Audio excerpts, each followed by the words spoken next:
even when it's uncomfortable, because I think we want to do important things.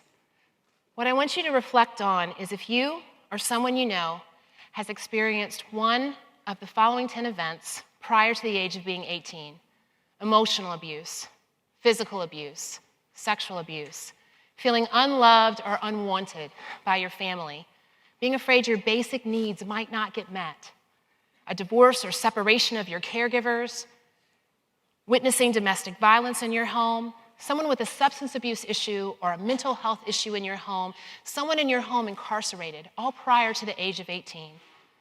I've just defined adverse childhood experiences, ACEs, otherwise known as childhood emotional trauma.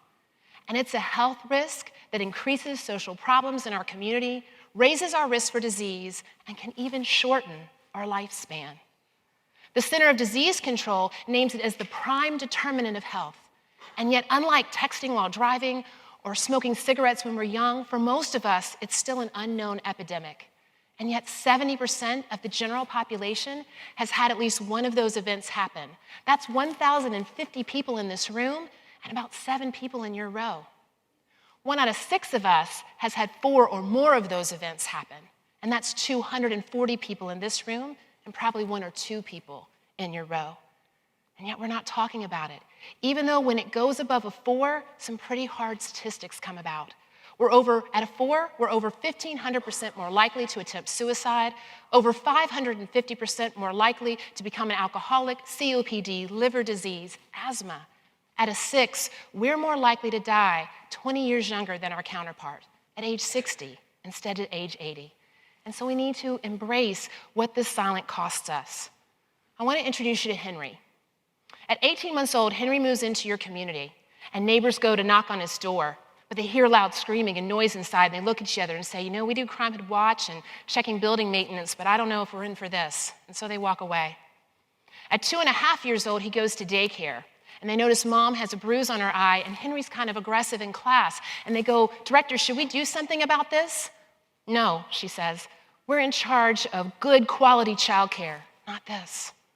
And so things go on. At 5 years old, he's put upstairs in his room and he hears a loud crash downstairs, and he comes downstairs and Mommy's bleeding on the kitchen floor and Dad's standing above her. 4 big police officers burst down the door. They grab Dad and put him in the police car, grab Mom, put her in the ambulance, grab Henry and lock him in the car.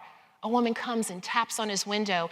She has his things in a garbage bag and says, "Come on, let's go." He drives to a new neighborhood where he knows no one, falls asleep in a bed, not in his pajamas, crying himself to sleep. He wakes up in the morning going to a new school that he doesn't know, and the teacher yells at him because he has a hard time following the rules, and he says, "Wow, that sounds like Dad, and I don't even know where Dad is." And next, he moves from school to school, and his foster care parents get angry at him, and they start yelling at him and begins wetting his bed at night until a new social worker comes and says, "Come on, put your things back in the garbage bag. We got to move again." And he wonders how many places he's going to have to live, where his parents are, and if he'll see them again. His behavioral health file gets this thick, and so does his school file, until one day they tell him his parents aren't his parents anymore, termination of parental rights. And so now he's up for adoption, but nobody really wants him.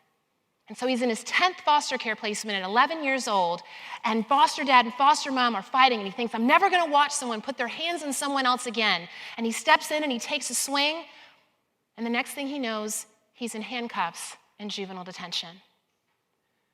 Now that's a tough story to hear.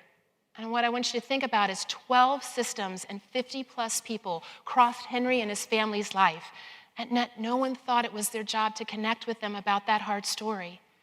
And that doesn't make sense to me because, right, we're caring people. All of us are.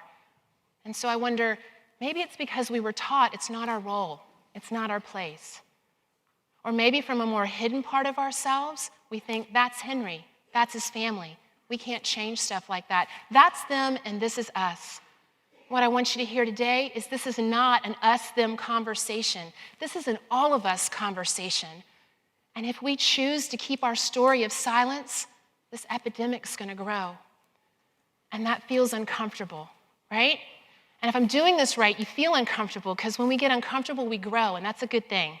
And you might be saying, "Allison, what do you want me to do about this? I don't know how to break this silence. I might not have the right letters behind my name. I might not have any letters behind my name. Violence and abuse, that seems like pretty big stuff." And what I would say to you is this: 70% of why anyone changes a negative health behavior is because of the person who connects with them and inspires them to change that. Relationship is the evidence-based practice, connection, and you don't need the right letters or any letters to do that. So I want to tell you about Kat. Kat had 8 of those 10 things happen before she was 19 years old. She went from residential placement about between the ages of 13 and 19, about 8 to 10. And she was the kid that broke windows and tore down doors. Sometimes she was held down in restraints and injected with Thorazine. She tells the story of a nurse who one time said, "You know what, Kat, act your age, not your shoe size. I own this place. You got to come through me to get out of here." And that's who Kat would have thought she was until she met Howard, a mental health tech who had no letters behind his name. But he understood connection, and he was willing to go past his role. And he said, "You know what, Kat, I get we need to connect." And he had to find her motivation. So he took her to the gym and said, "You know what, I want you to exercise, and if you give me 1 solid hour of really good exercise, I'll let you go back to the unit and tear everything up." And she said, "Hell yeah," right? The joke was, though, that when she walked out of that gym, she was crawling and she couldn't lift a chair to throw, okay? And that was Howard's plan, although she didn't know that. And so Howard looked at her and he said, she began telling these chapters of her story. And he said, "You know what, Kat, I see something in you. You're gonna do something important in your life." Well, Kat had never heard that before, and so she liked that. So she did what Howard didn't plan and got locked up a lot to see him. That wasn't the intention. And so she came there one day, and he said, "Kat, you coming here to see me?" And she said, "Yeah." And he said, "Here's my schedule. Meet me in the lobby." Right? We don't need to do that. So she did. That's how she got through high school. The thing is that hard stuff doesn't stop happening at 18. Kat went away to college. She was raped. She went through a serious suicide attempt, and she came back to the adult psychiatric institution, the same place where she was as a kid. Howard found out she was being admitted, and at 2 a.m, he came to her admission and said, "Kat, please don't give up before you know what you can become. I'm gonna hold hope right here till you're strong enough to grab it."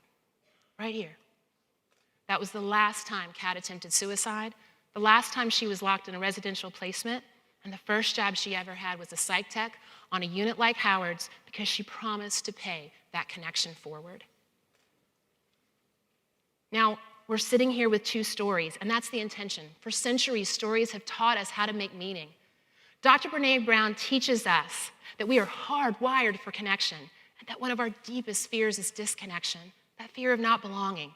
And so we're sitting with the story of disconnection and connection, and that gives us a choice. We can think about Henry before he threw that punch, the 12 systems that crossed his path, the 50+ people that chose not to connect, and we can think maybe if somebody had connected earlier, that story could have been different.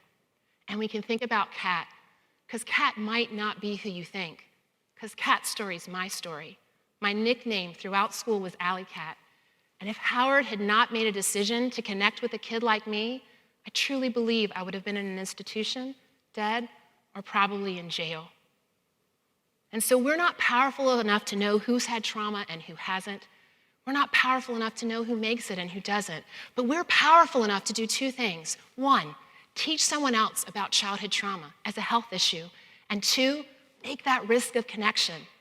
I think about if somebody came up to me and said, "You know, Allison, I saw this awesome doctor on Friday talk about childhood trauma, and they told me that I should tell someone about it, and I'm wondering if you would listen." I think I would have listened, and I think it would have made a difference. Mavis Leno once said, "If you want to make a difference in the world, the next time you see someone being cruel to another human being, take it personal, because it is." And what I would add to that powerful statement is the next time someone gives you the honor of walking their trauma, their pain story in front of you, answer that call with connection. Because you see, ordinary acts of courage can change this. It's not going to be the monumental events. Thank you so much for listening to my story.